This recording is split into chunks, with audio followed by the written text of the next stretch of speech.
हरे कृष्णा। मैं श्रील रूप गोस्वामी के श्री चरणों में प्रणाम करती हूँ। उनसे क्षमा की याचना करती हूँ, क्योंकि उन्होंने इतनी सुंदर ढंग से भगवान की भक्ति की रचना की है। और हम सब बद्ध जीव हैं, तो पढ़ते समय कहते समय हम लोग से जो मुझसे जो त्रुटि हो जाए, उसके लिए वो क्षमा करे और कृष्ण भक्ति में निरंतर आगे बढ़ाए, ऐसा आशीर्वाद चाहती हूँ। हरे कृष्णा। अभी तक हम लोग ने अध्याय 10 में सुना कि श्रवण तथा स्मरण की विधियां। इसमें है श्रवण कि किस प्रकार हमें भगवान के नामों का कीर्तन श्रवण करना चाहिए, उनका कथा का किस प्रकार श्रवण करना चाहिए, जिससे हमारी भक्ति माने भगवान का नाम कानों के द्वारा हमारे हृदय तक पहुंचे और हम भगवान की भक्ति कर सके। क्योंकि जितना अच्छा से हम श्रवण करते हैं, उतनी अच्छा से हमको भगवान की कथा का स्मरण होता है। इसके बाद हमने कृष्ण भगवत कृपा की आशा करनी चाहिए। हमें भगवान से प्रार्थना करनी चाहिए कि हम लोग कृष्ण भक्ति में सदा जुड़े रहें। फिर स्मरण, इसके बाद ध्यान कि हमें भगवान का मंदिर में जाके भगवान की सेवा के लिए किस प्रकार ध्यान करना चाहिए, उनके चरणों से हमें भगवान स्टार्ट करना चाहिए। भगवान का जब भी हम मंत्र करें, हरे कृष्णा मंत्र करें, तो हमें भगवान का ध्यान करना चाहिए। इसके बाद हम लोग ने 11वां अध्याय में उनकी दिव्य सेवा के विविध रूप सुने, जिसमें दास्य भक्ति है, भाव है। जिस प्रकार सुदामा या फिर स्कंद पुराण में लिखा हुआ है कि स्कंद पुराण के अनुसार जो लोग अनुसरण चारों वर्णों तथा चारों आश्रम में लिप्त रहते हैं, वे भक्त माने जाते हैं। किंतु जब भक्तगण भगवान की प्रत्यक्ष सेवा में लगे होते हैं, तो ये भागवत या शुद्ध भक्त होने चाहिए। इसके बाद हम लोग ने सुना कि दास्य भाव नारदी पुराण में हमें बताया गया है कि यह दास्य भाव किस तरह दिव्य होता है। उसमें कहा गया है कि जो व्यक्ति मनसा वाचा कर्मण निरंतर भक्ति में लगा रहता है, अथवा ऐसे व्यक्ति जो भक्ति में नहीं लगा रहता है, किंतु निरंतर उसकी कामना करता है कि वह मुक्त समझा जाता है। फिर शाक्य भक्ति। साक्य भक्ति दो प्रकार की होती है। पहली वह जिसमें भगवान के विश्वास पात्र दास की तरह कर्म किया जाए, और दूसरी वह जिसमें भगवान के शुभ चिंतक के रूप में कर्म किया जाए। ये दास भक्ति के साक्य भक्ति के अंतर्गत आता है। अब इसके हम लोग आगे सुनेंगे। महाभारत में महाभारत में द्रौपदी कहती है, हे गोविंद, आपकी प्रतिज्ञा है कि आपका भक्त कभी विनष्ट नहीं होता। मैं इस कथन पर विश्वास करती हूँ। अतएव सभी प्रकार के कष्टों में मैं केवल आपके इस वचन का स्मरण करती हूँ और जीवन धारण किए रखती हूँ।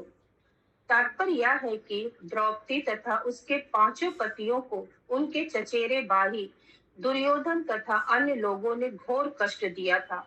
ये कष्ट इतने कठोर थे कि आजीवन ब्रह्मचारी तथा परम योद्धा भीष्म देव तक उन कष्टों का स्मरण करके कभी कभी अश्रु बहाने लगते थे। उन्हें सदैव आश्चर्य होता था कि यद्यपि पांचों पांडव धर्मात्मा है तथा द्रौपदी साक्षात लक्ष्मी है, और यद्यपि कृष्ण उनके मित्र हैं, तो भी उन्हें इतने घोर कष्ट सहने पड़ते हैं। यद्यपि उनके कष्ट सामान्य नहीं थे, तथापि द्रौपदी हतोत्साहित नहीं हुई। वे जानती थी क्योंकि कृष्ण उनके मित्र हैं, अतएव अंततः वे उनकी रक्षा करेंगे।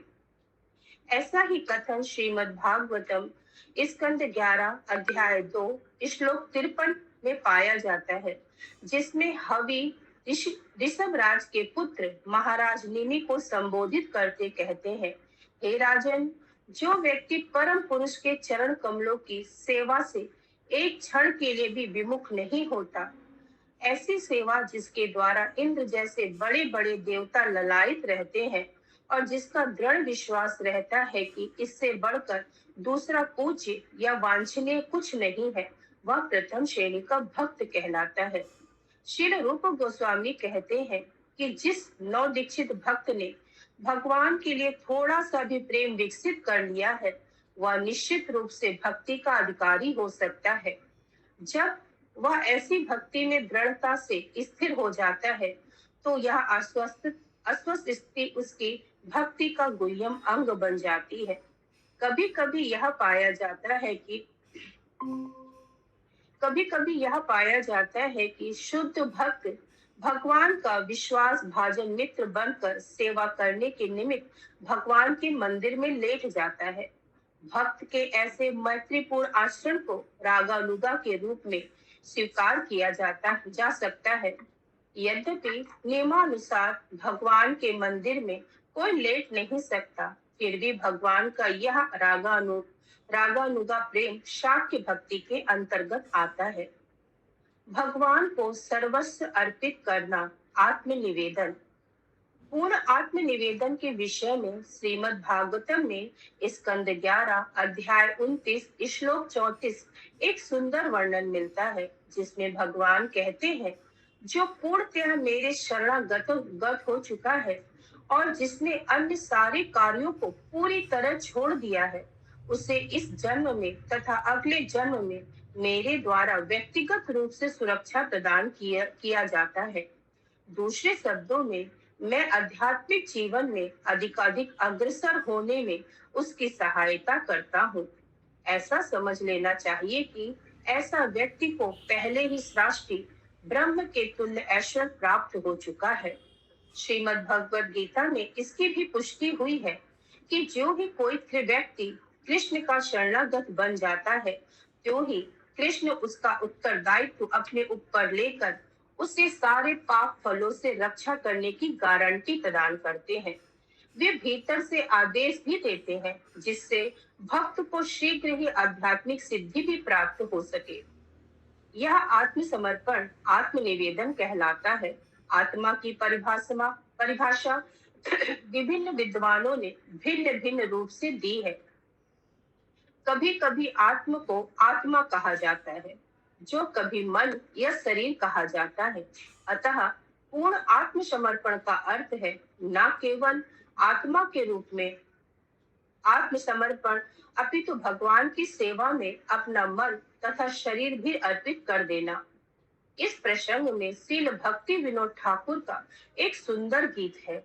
उन्होंने आत्मनिवेदन करते हुए कहा है, हे प्रभु, यह मेरा मन, मेरा घर बार, मेरा शरीर, मेरा सर्वस्व आपकी सेवा में अर्पित है। अब आप इसके साथ जैसा चाहे वैसा करें। आप हर वस्तु के परम स्वामी हैं। अतएव आप चाहे मुझे मारे या संरक्षण प्रदान करें, आपको सारा अधिकार प्राप्त है। मेरे पास अपना कहने के लिए कुछ भी नहीं है। श्री यमुनाचार्य ने भगवान की स्तुति करते हुए इसी प्रकार के भाव निम्नलिखित शब्दों में व्यक्त किए हैं। हे प्रभु, मैं किसी शरीर के भीतर मनुष्य या देवता जिस रूप में भी रहूं और जिस भी गुण से युक्त रहूं, इसकी मुझे परवाह नहीं है, क्योंकि ये शरीर प्रकृति के तीनों गुणों के अनुशागित फल है और इन शरीरों का स्वामी मैं स्वयं आपको समर्पित कर रहा हूँ। हरि भक्ति विवेक में शरीर के स्मरण के विषय में एक कथन आया है। भक्त कहता है, हे प्रभु, जिस प्रकार कोई बिका हुआ पशु अपने पालन तथा निर्वाह के विषय में कुछ नहीं सोचता, उसी प्रकार चूंकि मैंने अपना शरीर तथा आत्मा आपको समर्पित कर दिया है, अतएव अब मुझे अपने भरण पालन की कोई चिंता नहीं है। दूसरे शब्दों में, मनुष्य को अपने निजी या परिवार के भरण पोषण के विषय में चिंता नहीं करनी चाहिए। यदि कोई शरीर तथा आत्मा से वास्तविक रूप में समर्पित है, तो उसे सदैव याद रखना होगा कि उसकी एकमात्र चिंता भगवान की सेवा में लगे रहना है। श्रील रूप गोस्वामी कहते हैं कि शाक्य भक्ति एवं आत्मनिवेदन दो कठिन विधियां हैं। अतएव भगवान के साथ ऐसे संबंध विरले ही देखे जाते हैं। केवल सिद्ध भक्त ही इन दोनों विधियों को सरलता से निभा सकता है। तात्पर्य है कि निष्ठावान भावमयी भक्ति से मिश्रित संपूर्ण निवेदन देख पाना दुर्लभ है। मनुष्य को अपने आप को पूरी तरह भगवान की इच्छा पर छोड़ देना चाहिए। प्रिय वस्तु अर्पित करना। श्रीमद् भागवतम में स्कंद 11 अध्याय 11 श्लोक 41 उद्धव से कृष्ण कहते हैं, एक मित्र, यदि कोई अपनी सर्वश्रेष्ठ या सर्वाधिक प्रिय वस्तु मुझे अर्पित करता है तो उसे नित्य लाभ मिलेगा। कृष्ण के लिए सारी चेष्टाएं करना। नारद पंचरात्र में यह कथन है कि प्रभु की तुष्टि के लिए जीवन के संपूर्ण क्षेत्रों में मनुष्य किस प्रकार कर्म करे। उसमें कहा गया है कि जो व्यक्ति वास्तव में भक्ति में रत है उसे सभी प्रकार के कर्म करने चाहिए, शास्त्रों द्वारा बतलाए गए तथा जीविका उपार्जन के लिए स्वीकृत। दूसरे शब्दों में भक्त न केवल शास्त्र विहित भक्ति कर्म करे अपितु कृष्ण भावनामृत में रहते हुए अपने व्यवहारिक जीवन के भी कार्य करे। उदाहरण, यदि किसी भक्त के पास कोई बड़ा संस्थान या फैक्ट्री हो तो वह अपनी ऐसी भौतिक संपत्ति के लाभ को भगवान की सेवा में अर्पित कर सकता है। शरणागत होना। हरि भक्ति विलास में आत्मसमर्पण विषयक एक कथन प्राप्त होता है, हे प्रभु, जिस व्यक्ति ने आपकी शरण ग्रहण कर ली है, जिसे दृढ़ विश्वास है कि वह आपका है और जो मन, वचन तथा शरीर से उसी तरह कार्य करता है, वही दिव्य आनंद का आस्वादन ले सकता है। नरसिंह पुराण में भगवान नरसिंह देव कहते हैं, जो कोई मुझसे प्रार्थना करता है और मेरी शरण में आता है वह मेरा प्रिय पल्य हो जाता है और मैं समस्त प्रकार के दुखों से उसे बचा लेता हूँ। तुलसी इत्यादि वृक्षों की सेवा करना। स्कंद पुराण में तुलसी वृक्ष की प्रशंसा इस प्रकार की गई है, मैं तुलसी वृक्ष को नमस्कार करना चाहता हूँ क्योंकि यह पाप कर्मों के समूह को तुरंत नष्ट कर देती है। यह वृक्ष इस वृक्ष के स्पर्श अथवा दर्शन मात्र से मनुष्य सारे कलेशों तथा रोगों से विमुक्त हो सकता है।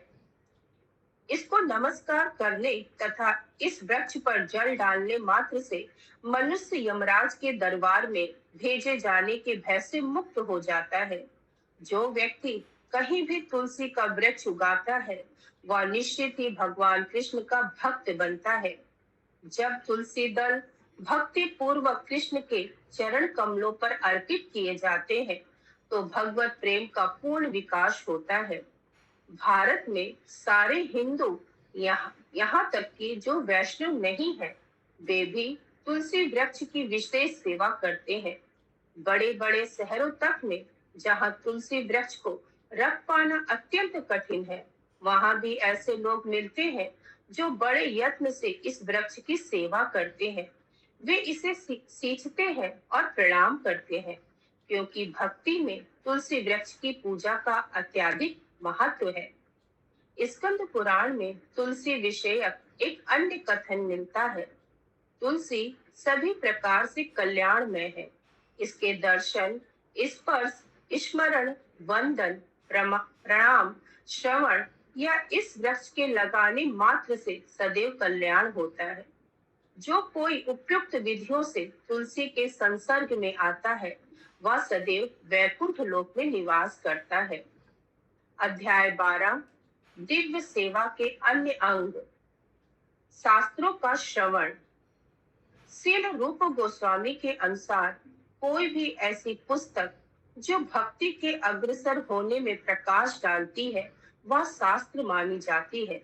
श्रील माधवाचार्य ने भी शास्त्र की परिभाषा रामायण, महाभारत, पुराण, उपनिषद, वेदांत या ऐसे ही शास्त्रों के अनुसरण में लिखे अन्य ग्रंथ के रूप में दी है।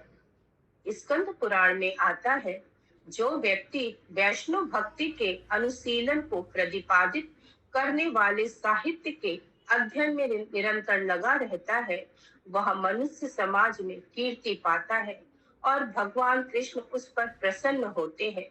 जो व्यक्ति ऐसे साहित्य को अपने घर में सावधानी पूर्वक संजो कर रखता है, उसे सादर नमस्कार करता है, वह सारे पाप फलों से मुक्त हो जाता है और अंततः देवताओं द्वारा पूजनीय बनता है। नारद मुनि के प्रति एक कथन है।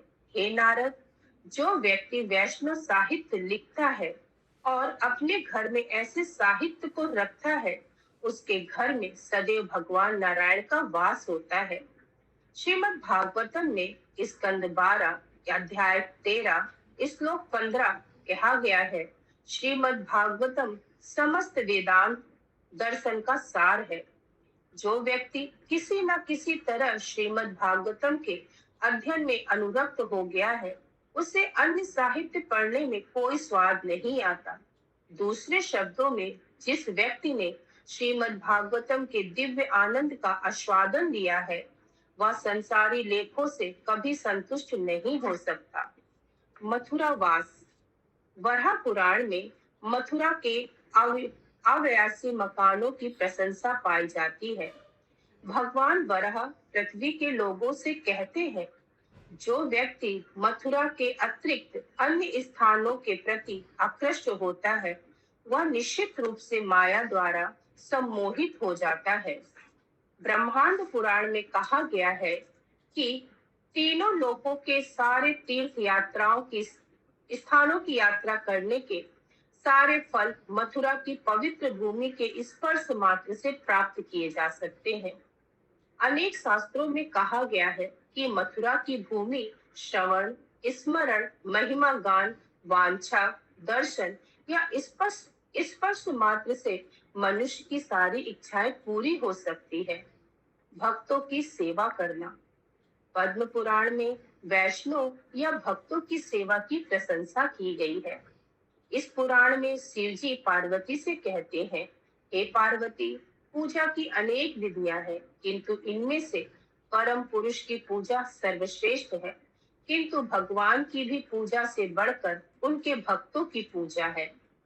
श्रीमद् भागवतम में भी स्कंद 3 अध्याय 7 श्लोक 19 ऐसा ही कथन मिलता है।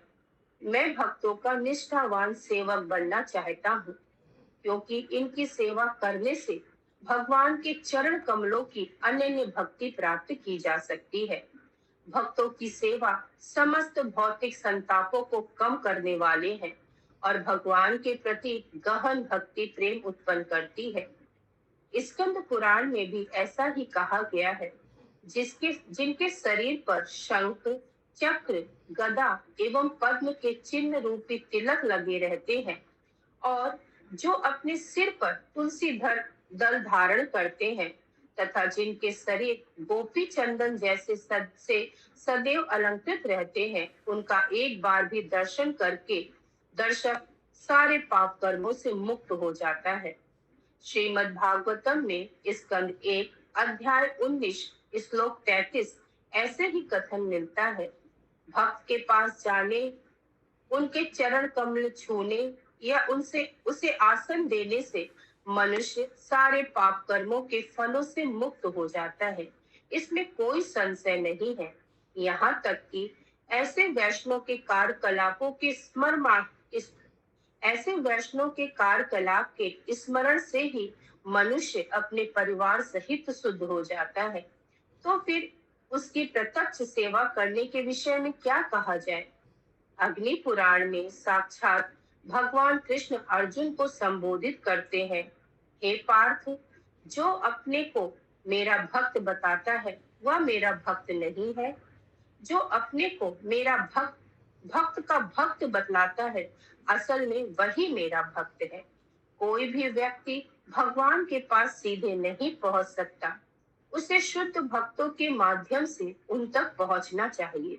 इसीलिए वैष्णव आचार पद्धति में मनुष्य का पहला कर्तव्य किसी भक्त को गुरु रूप में स्वीकार करना तथा उनकी सेवा करना होता है। श्रील रूप गोस्वामी कहते हैं कि भक्ति रसामृत सिंधु में विभिन्न शास्त्रों से दिए गए सारे उदाहरण महान आचार्यों तथा भगवत भक्तों को मान्य है। अपने अपने पद के अनुसार भगवान की सेवा करना। पद्म पुराण में कहा गया है कि मनुष्य को चाहिए कि अपनी आर्थिक स्थिति के अनुसार विभिन्न उत्सव को संपन्न करे। हर व्यक्ति को चाहिए कि भगवान के विभिन्न उत्सव तथा एवं समारोह को अवश्य मनाए। कार्तिक में भक्ति करना। इन सर्वाधिक महत्वपूर्ण उत्सव में से एक उत्सव है ऊर्जा व्रत। यह कार्तिक अक्टूबर नवंबर मास में मनाया जाता है। इस उत्सव में विशेषतया वृंदावन में दामोदर रूप में भगवान के अर्च विग्रह की पूजा का विशेष कार्यक्रम होता है। दामोदर का संदर्भ है अपनी माता यशोदा द्वारा कृष्ण को रस्सी से बांधा जाना। कहा जाता है कि जिस प्रकार भगवान दामोदर अपने भक्तों को अत्यंत प्रिय हैं, उसी प्रकार दामोदर मास अर्थात कार्तिक मास भी उन्हें अति प्रिय है। कार्तिक मास में ऊर्जा व्रत के समय मथुरा में भक्ति करने की विशेष संस्कृति की जाती है। आज भी अनेक भक्त इस प्रथा का पालन करते हैं। वे मथुरा या वृंदावन में पूरे कार्तिक मास में भक्ति करने के उद्देश्य से वहां जाकर ठहरते हैं। पद्म पुराण में कहा गया है, भगवान भक्त को मुक्ति या भौतिक सुख तो दे सकते हैं, किंतु भक्तगण कार्तिक मास में मथुरा में रहकर कुछ भक्ति कर लेने पर ही भगवान की शुद्ध भक्ति प्राप्त करना चाहते हैं। तात्पर्य यह है कि भगवान उन सामान्य व्यक्ति को भक्ति नहीं प्रदान कर सकते जो भक्ति के विषय में निष्ठावान नहीं है, किंतु ऐसे निष्ठा रहित व्यक्ति भी यदि कार्तिक मास में विशेषतया मथुरा मंडल में रहकर विधि पूर्वक भक्ति करे तो उन्हें भगवान की व्यक्तिगत सेवा प्राप्त होती है। भगवान की लीला संबंधी उत्सव को मनाना। भविष्य पुराण में भगवान के प्राकट्य माने जन्मदिन तथा उनकी अन्य दिव्य लीलाओं को उत्सव रूप में मनाने के विषय में यह कहा गया है, हे जनार्दन कृष्ण, हमें बतलाइए कि आपकी माता देवकी देवी ने आपको किस दिन जन्म दिया। यदि आप हमें यह बतला देते हैं तो हम उस तिथि को महा उत्सव मनाएं। हे केशी के संहारक केशव, हम आपके चरण कमलों पर पूर्ण रूपेण शरणागत हैं और हम उत्सव के द्वारा आपको केवल प्रसन्न करना चाहते हैं। भविष्य पुराण का यह कथन इसका प्रमाण है कि भगवान के विभिन्न उत्सव को मनाने से भगवान अवश्य ही प्रसन्न होते हैं। अत्यधिक भक्ति पूर्वक अर्च विग्रह की सेवा करना। आदि पुराण में कहा गया है कि जो व्यक्ति भगवान के पवित्र नाम का निरंतर कीर्तन करता है और जो भक्ति में तल्लीन रहकर दिव्य आनंद का अनुभव करता है, उसे केवल मुक्ति कभी नहीं दी जाती, अपितु भक्ति की सुविधाएं प्रदान की जाती हैं। मुक्ति का अर्थ है भौतिक कलमश से छुटकारा। मुक्त हो जाने पर इस जगत में उसे फिर से जन्म नहीं लेना पड़ता। निर्विशेषवादी अपने अस्तित्व को समाप्त करने के लिए ब्रह्म में तल्लीन होना चाहते हैं, किंतु श्रीमद् भागवतम के अनुसार मुक्ति अपनी सामान्य स्थिति को प्राप्त करने का शुभ आरंभ मात्र है। हर जीव को सामान्य स्थिति भगवत सेवा में संलग्न होना है। आदि पुराण के कथन से ऐसा प्रतीत होता है कि भक्त केवल भक्ति में तल्लीन रहने से संतुष्ट होता है। उसे भौतिक बद्ध जीवन से किसी मुक्ति की आकांक्षा नहीं रहती।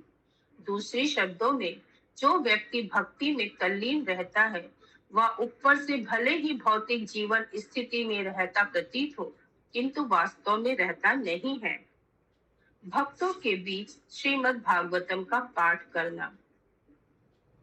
श्रीमद् भागवतम वैदिक ज्ञान का कल्पतरु है। वेद का अर्थ है ज्ञान की राशि। मानव समाज को जिस किसी ज्ञान की आवश्यकता है वह श्रीमद् भागवतम में पूर्णतया प्रस्तुत किया गया है। वैदिक ग्रंथों में ज्ञान की विभिन्न शाखाएं हैं, जिसमें समाज विज्ञान, राजनीति, औषधि तथा सैन्य कला सम्मिलित है। वेदों में इनका तथा ज्ञान की अन्य शाखाओं का सम्यक वर्णन मिलता है। इसीलिए जहाँ तक आध्यात्मिक ज्ञान का संबंध है, उसका भी सम्यक वर्णन मिलता है। श्रीमद् भागवतम को वेदों के इस कल्प वृक्ष का परिपक्व फल माना गया है। वृक्ष का सम्मान फल उत्पादन के कारण होता है। उदाहरण, आम्र वृक्ष को अत्यंत मूल्यवान माना जाता है, क्योंकि इसमें फलों के राजा आम के फल लगते हैं। जब आम पकता है तो यह वृक्ष का सबसे बड़ा उपहार होता है। उसी प्रकार श्रीमद् भागवतम को वैदिक वृक्ष का परिपक्व फल माना जाता है। जिस तरह तोते की चोंच से प्रथम स्पर्श से पका फल अत्यधिक सुस्वाद बन जाता है, उसी तरह श्रीमद् भागवतम सुखदेव गोस्वामी के दिव्य मुख से निकलने के कारण अत्यंत आस्वाद बन गया है। श्रीमद् भागवतम को अविच्छिन्न शिष्य परंपरा से प्राप्त करना चाहिए। जब पके फल को वृक्ष के ऊपरी भाग से कोई व्यक्ति ऊपर की शाखा से नीचे की शाखा पर हाथ में देकर भूमि पर लाते हैं तो फल नष्ट नहीं होता। इसी प्रकार जब श्रीमद् भागवतम को परंपरा पद्धति से प्राप्त किया जाता है तो वह अविच्छिन्न नहीं बना रहेगा। भगवत गीता में कहा गया है कि दिव्य ज्ञान को प्राप्त करने की विधि शिष्य परंपरा है। ऐसे ज्ञान को उन परंपरागत अधिकारियों व्यक्तियों के माध्यम से प्राप्त करना चाहिए जो शास्त्रों के असली प्रयोजन को जानते हैं। श्री चैतन्य महाप्रभु ने संस्तुति की है कि भागवतम नामक सुप्रसिद्ध व्यक्ति के मुख से ही श्रीमद् भागवतम सीखनी चाहिए। भागवत का अर्थ है भगवान से संबंधित, इसीलिए भक्त को कभी कभी भागवतम कहा जाता है, और जो ग्रंथ भगवान की भक्ति से संबंधित हो वह भी भागवतम कहलाता है। श्री चैतन्य महाप्रभु ने संस्तुति की है कि श्रीमद् भागवतम का असली स्वाद चखने के लिए भागवतम पुरुष से ही शिक्षा ग्रहण करनी चाहिए। मुक्त पुरुष के लिए भी श्रीमद् भागवतम असाध्य है। सुखदेव गोस्वामी ने स्वीकार किया कि यद्यपि वे अपनी माता के गर्भ से ही मुक्त पुरुष थे, किंतु श्रीमद् भागवतम के आस्वादन के बाद ही वे महान भक्त बने। इसीलिए कृष्ण भावनामृत में अग्रसर होने के इच्छुक व्यक्ति को श्रीमद् भागवतम के तात्पर्य का आस्वादन प्रामाणिक भक्तों की व्याख्या से ही करना चाहिए। श्रीमद् भागवतम स्कंद 2 अध्याय 1 श्लोक 9 में सुखदेव गोस्वामी स्वीकार करते हैं कि यद्यपि वे निराकार ब्रह्म के प्रति अत्यधिक आकृष्ट थे, किंतु जब उन्होंने अपने पिता व्यास देव के मुख से भगवान की दिव्य लीलाएं सुनी तो वे श्रीमद् भागवतम के प्रति अधिक आकृष्ट हुए। भाव यह है कि वेद व्यास भी स्वरूप सिद्ध पुरुष थे और उन्होंने अपना भक्त दिव्य ज्ञान सुखदेव गोस्वामी को ऊपर कथित विधि से प्रत्यक्ष रूप में प्रदान किया। प्रगत भक्तों की संगति करना।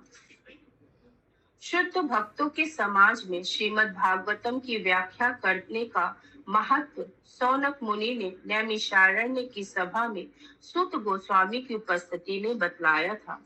सूत गोस्वामी ने पुष्टि की थी, यदि कोई क्षण भर के लिए भी भगवत भक्तों की संगति करने का अवसर लाभ करता है तो वह विशेष क्षण इतना मूल्यवान होता है कि स्वर्ग तक पहुंचने वाले या भव सागर से मोक्ष दिलाने वाले पूर्ण कर्म भी उसकी तुलना नहीं कर सकते।